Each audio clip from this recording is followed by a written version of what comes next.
Timing চেনের কারণে কিন্তু ইঞ্জিনের শব্দটা নষ্ট হয়ে যায়। গাড়ির কাগজের সাথে যখন আপনার অরিজিনাল গাড়ির কালারটা মিলবে না, তখন কিন্তু অবশ্যই আপনাকে মামলা দিতে বাধ্য হবে। তো আপনার বাইকের পিছনে যাবেন, বাইকের পিছনে গিয়ে একটু এটাকে ধরে একটু জাম্পিং করাবেন।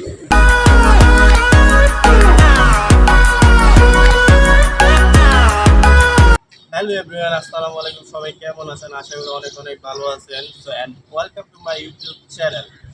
আজকে আমি আপনাদের দেখাবো যারা সেকেন্ড হ্যান্ড বাইক কিনেন তারা কী কী বিষয় লক্ষ্য করবে সেকেন্ড হ্যান্ড বাইক কিনবেন, সেটাই আজকে আপনাদের সাথে আমি দেখাবো। তাহলে একটা অরিজিনাল বাইক যেই কালারটা থাকে সেই কালার কিন্তু আমরা সবাই পছন্দ করি। আমরা অনেকে কী করি, নিজের মতো করে বাইক সাজানোর কারণে স্টিকার একবার পুরো মডিফাই করে ফেলি, যার কারণে আমাদের গাড়ির কাগজের সাথে আমাদের কিন্তু অরিজিনাল বাইকের কোনো মিল থাকে না। যখন আপনি বাইকটা রাস্তায় রাইড করবেন, আপনাকে যদি কোনো পুলিশ সার্জন যদি মামলা দিতে দেয়, তাহলে কিন্তু আপনার এই কারণটাই কিন্তু আপনার প্রধান কারণ হতে পারে, কারণ আপনার গাড়ির কাগজের সাথে আপনার বাইকের কোনো মিল নেই। দেখেন, আপনার বাইকটা যদি হয় কালো কালার, আপনি যদি মডিফাই করে এটাকে হলুদ করেন বা সাদা করেন, তাহলে কিন্তু আপনার অনেক বড় একটা বিপদও করতে পারে। তাহলে এই বিষয়টা কিন্তু আপনি ওনারের সাথে খোলাসা করে কথা বলবেন। এগুলো কিন্তু অনেক সময় বলতে চায় না, কারণ তার কালারের জন্য কিন্তু সে একটু দাম বেশি নিতে পারে। তো এইগুলোর বিষয় খুবই সেন্সিটিভ হবেন। আর আমি যদি ফার্স্টে আপনাকে একটা জিনিস দেখাই, যে দেখেন আমার সামনের চাকার যে মাঠগাটটা সেটা কিন্তু একবার ভেঙে গেছে। সো আমি এটার উপরে যদি ভালোভাবে রিপেয়ারিং করে ভালোভাবে স্টিকার করে মডিফাই করে দিই, আপনার কিন্তু বোঝার কোনো উপবাস থাকবে না। তো এইসব বিষয় কিন্তু আপনাকে অনার থেকে মানে নিজ উদ্যোগে কিন্তু জানতে হবে, কারণ যখন আপনি এই গাড়িটা নিয়ে মামলা খাবেন, তাহলে কিন্তু আপনি স্টিকারের বিষয়ে মামলা খেতে পারেন। কারণ আপনার গাড়ির কাগজের সাথে যখন আপনার অরিজিনাল গাড়ির কালারটা মিলবে না, তখন কিন্তু অবশ্যই আপনাকে মামলা দিতে বাধ্য হবে। ছোটা বাইক সাধারণত আপনার 25,000 কিলো 30,000 কিলো চলার পরেও কিন্তু আপনার চাবিটা কিন্তু হাতে আসবে না। সাধারণত সুজুকি বাইক আপনি যখন 40,000 কিলো বেশি অতিক্রম হয়ে যাবে, তখন কিন্তু আপনি বাইকটা যখন রাস্তায় চালাবেন, চালানোর ফলে আপনার দেখবেন চলন্ত অবস্থায় আপনি যখন চাবিতে টান দিবেন, তখন কিন্তু চাবিটা চলে আসবে। যখন আমি দেখাই, সো আমার বাইকের মিটারটা কিন্তু এখন অফ আছে, আমি অন করে ফেললাম।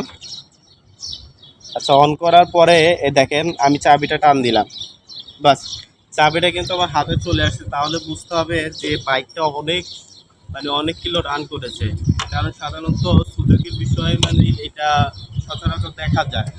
তো আমার চাবি ছাড়াও কিন্তু গাড়ি এখন চলতেছে, এই বিষয়টাও কিন্তু আপনার খেয়াল করতে হবে।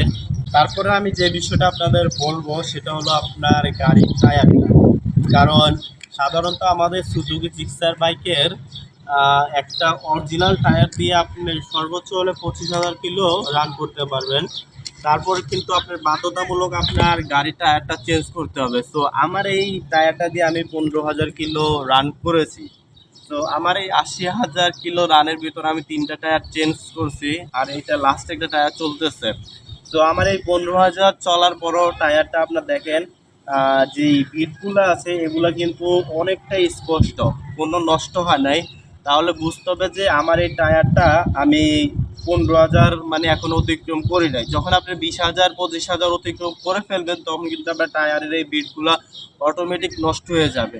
তো এই বিষয়টা আপনার অবশ্যই লক্ষ্য করতে হবে।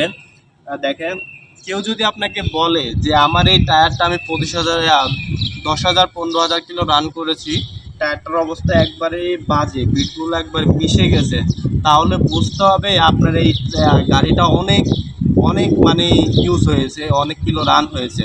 সো এগুলো আপনার খুবই সেন্সিটিভ বিষয়, এগুলো আপনি খুবই ধৈর্য সহকারে লক্ষ্য করে একটা সেকেন্ড হ্যান্ড বাইক ক্রয় করবেন। তো আমি যদি চাবিটা ঘুরাই, আমার বাইকটা টোটাল 80,198 কিলো রান করেছে। আর আমি যদি একটু মিটারে সুইচগুলো টিপি, তো এটা হলো আপনার মোবিল মিটার। সো আমার মিটার কিন্তু অরিজিনাল রয়ে গেছে, যার কারণে মিটার আপনার লুকানোর কোনো সুযোগই নেই। সো অনেক টাইমে কিন্তু একবার মিটারটা পুরো ক্লিন করা হয়, তাহলে আমাদের মিটারটা বাদ দিই, মিটার কোনো আপনার ফ্যাক্ট না, কারণ মিটার আপনি বুঝতে পারবেন না। সেকেন্ডলি আমি যদি যে বিষয়টা বলি সেটা হলো আপনার বাইকের সাসপেনশনটা। সাধারণত একটা বাইকের যখন আপনার 30 হয় না 40-এর উপরে হয়ে যাবে, মানে 40,000-এর উপরে যখন আপনার রান করে ফেলবে তখন কিন্তু আপনার এই সাসপেনশনটা কিন্তু অনেক হার্ড হয়ে যায়, যার কারণে হার্ড হওয়ার ফলে কিন্তু আপনার একটা বিপদের সম্ভাবনা থাকতে পারে। হার্ড হওয়ার ফলে এটা ভাঙার সম্ভাবনা থাকতে পারে। আর যখন আপনি মানে হার্ড হবে সেটা বুঝবেন কীভাবে সেটা আমি আপনাদের দেখাই।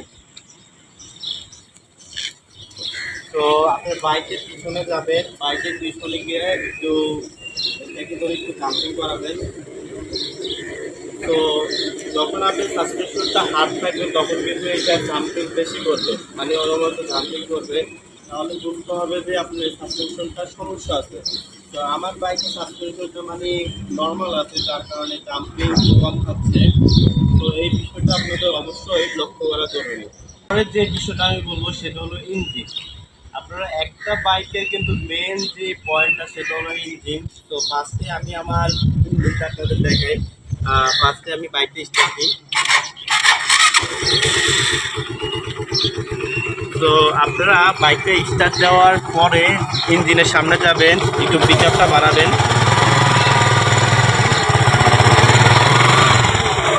তো পিক আপটা বাড়িয়ে আপনারা ইঞ্জিনের ভালোভাবে সাউন্ডটা টেস্ট করবেন, কারণ অনেক সময় আপনার পিস্টন যদি আপনার খারাপ হয়ে যায়, নষ্ট হয়ে যায়, তাহলে কিন্তু আপনার ইঞ্জিনটা থেকে একটা খারাপ একটা আওয়াজ বের হবে। আবার অনেক সময় আপনার টাইমিং চেনের কারণে কিন্তু ইঞ্জিনের শব্দটা নষ্ট হয়ে যায়, বা তেল ওয়েলের কারণেও কিন্তু ওয়েল কমে গেলেও কিন্তু ইঞ্জিন অয়েল কমে গেলেও কিন্তু আপনার ইঞ্জিন থেকে একটা খারাপ একটা শব্দ বের হয়। তাহলে আপনার মেন একটা পয়েন্ট হলো ইঞ্জিন। এই ইঞ্জিনটা চেক করে কিন্তু আপনি একটা বাইক কিনবেন। আর ইঞ্জিনের যেই বিভিন্ন জয়েন্টের যে ইয়েটা আছে এগুলো দেখে কিন্তু ক্রয় করবেন, কারণ এগুলোর ভিতরে আপনি দেখেন যে একটা দাগ দেখা যাচ্ছে বা নাট খোলা জোড়ায়, এগুলো ভালোভাবে দেখবেন, দেখে কিন্তু আপনারা বাইকটা ক্রয় করবেন। তারপরে যদি আমি আপনাদের বলি আপনার ইঞ্জিন অয়েল কমে গেছে সেই বিষয়টা আপনারা কিভাবে জানবেন? আপনারা তো আর ইঞ্জিনের ভিতরে তো আর কাঠি দিয়ে চেক করতে পারবেন না, সেটা আপনাদের ওনার আপনাদের সেই সুযোগটা দেবে না। তাহলে আপনারা ফার্স্টে কি করবেন, বাইকটা স্টার্ট দিবেন। তো বাইকটা স্টার্ট দেওয়ার পরে আপনারা এই যে আপনার সাইলেন্সারের পিছনের দিকে তাকাবেন আর পিক আপটা একটু বাড়িয়ে দেবেন।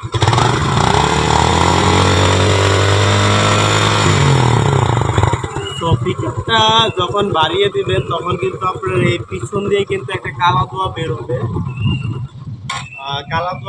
যার কারণে আপনি সহজে বুঝতে পারবেন যে আপনার ইঞ্জিন ওয়েলটা কিন্তু শর্ট হয়ে গেছে বা কমে গেছে। তাহলে এটা কিন্তু আপনাদের নিজ দায়িত্বে করতে হবে। তারপরে বিষয়টা যেটা হলো সেটা হলো আপনাদের বাইকটা রান করতে হবে, আপনাদের নিজ হাতে বাইকটা রান করতে হবে। রান করে আপনাদের হ্যান্ডেলটা চেকিং দিতে হবে। হ্যান্ডেলটা চেক দিবেন কীভাবে, যখন আপনারা বাইকটা আপনার 70-80 কিলোতে রান করবেন তখন কিন্তু আপনার হ্যান্ডেল দুটা মানে কাঁপাকাঁপি শুরু করবে, যে আপনার হ্যান্ডেলের সমস্যা আছে সেটা কিন্তু আপনি বুঝতে পারবেন। হ্যান্ডেল যখন কাঁপাকাঁপি শুরু করবে তখন বুঝতে হবে যে আপনার হ্যান্ডেলের সমস্যা আছে। তখন হয়তো বোল্ট রেজারে কোনো সমস্যা থাকতে পারে, বা অনেক সময় বোল্ট রেজারের সমস্যা না হলেও কিন্তু আপনার ভিতরে কিন্তু মেজর সমস্যা থাকতে পারে, সেটা আপনাদের কাছে অনার শেয়ার করবে না। তো আপনারা ওসব গাড়ি কিন্তু না কিনে ভালো। তো আপনারা হ্যান্ডেলের বিষয়টা খুবই সেন্সিটিভ হবেন, কারণ হ্যান্ডেলের আপনার পাশের যে সামনের যে রিং দুইটা থাকে এগুলো কিন্তু সমস্যা থাকতে পারে, তাল থাকতে পারে। তো এই বিষয়টা কিন্তু অবশ্যই জরুরি বিষয়। তো আজকের ভিডিওটা এই পর্যন্ত শেষ। আমার ভিডিওটা যদি আপনাদের ভালো লেগে থাকে অবশ্যই একটা লাইক করবেন আর অবশ্যই একটা কমেন্ট করবেন। আর আমার চ্যানেলে যদি নতুন হয়ে থাকে অবশ্যই একটা সাবস্ক্রাইব করে আমার চ্যানেলের পাশে থাকবেন।